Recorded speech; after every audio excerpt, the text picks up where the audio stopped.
আসসালামু আলাইকুম। আজকে আমি রান্না করব নিরামিষ সবজি এবং পরোটা। নিরামিষ সবজির জন্য আমি কড়াইয়ে দিয়ে দিচ্ছি সরিষার তেল, কাঁচামরিচ, দিয়ে দিচ্ছি কেটে ধুয়ে রাখা সব সবজিগুলো। এখানে নিয়ে নিয়েছি মিষ্টি কুমড়া, মূলা, পেঁপে, আলু। এখন সবগুলো সবজি দেওয়া হয়ে গেলে আমি একটু নাড়া দিয়ে নিচ্ছি। তারপরে এখানে আমি গুঁড়া মশলাগুলো অ্যাড করে দিয়ে দিলাম হলুদ গুঁড়া, স্বাদমতো লবণ, লাল মরিচের গুঁড়া, ধনিয়া গুঁড়া, জিরার গুঁড়া সব কিছু দেওয়া হয়ে গেলে এ পর্যায়ে এসে আমি নাড়াচাড়া করে কষিয়ে নিব। সবজির পানি দিয়ে আমি খুব সুন্দরভাবে কষানো হয়ে গেলে এ পর্যায়ে এসে আমি সেদ্ধ হওয়ার জন্য পানি অ্যাড করে দিব। একটু পরে আবারও একটু নাড়াচাড়া দিয়ে নিব।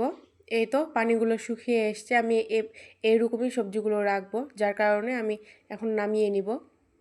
এখন আমি পরোটার জন্য ময়দাটা মাখিয়ে নিব। দিয়ে দিলাম স্বাদমতো লবণ, স্বাদমতো চিনি, সয়াবিন তেল সব কিছু দিয়ে মাখানো হয়ে গেলে খুব ভালোভাবে ডলে ডলে মাখাতে হবে। মাখিয়ে একটা ডো আকারে বানিয়ে নিব। এই তো দেখতেই পাচ্ছেন আমি কিভাবে মুথে মুথে মাখিয়ে নিচ্ছি। আবারও আমি কিছুটা সময় ধরে মুথে নিচ্ছি।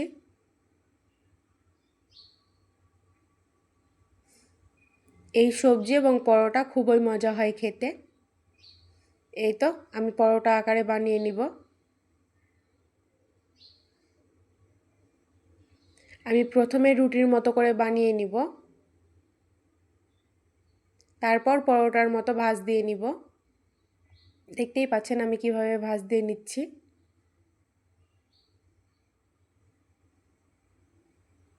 এখানে ভাঁজ দেওয়া হয়ে গেলে আমি আবারও বেলে নিব।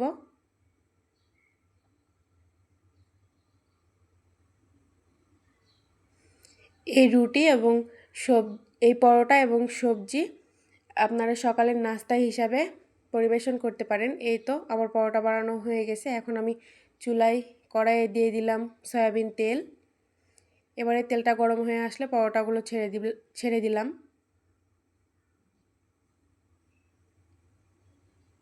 সময় নিয়ে খুব ভালোভাবে পরোটাগুলো আমি ভেজে নেব।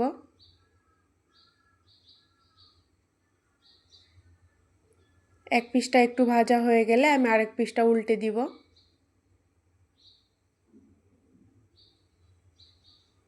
দেখতেই পাচ্ছেন আমার পরোটার কালারটা কত সুন্দর আসছে। এরকম হালকা গোল্ডেন কালার আসলেই বুঝবেন যে পরোটাটা হয়ে গেছে। আমি আরও একটা ভেজে নিচ্ছি।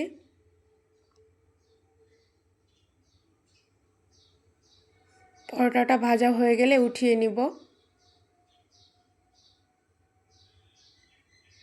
এই তো আমার সবজি এবং পরোটাটা রেডি।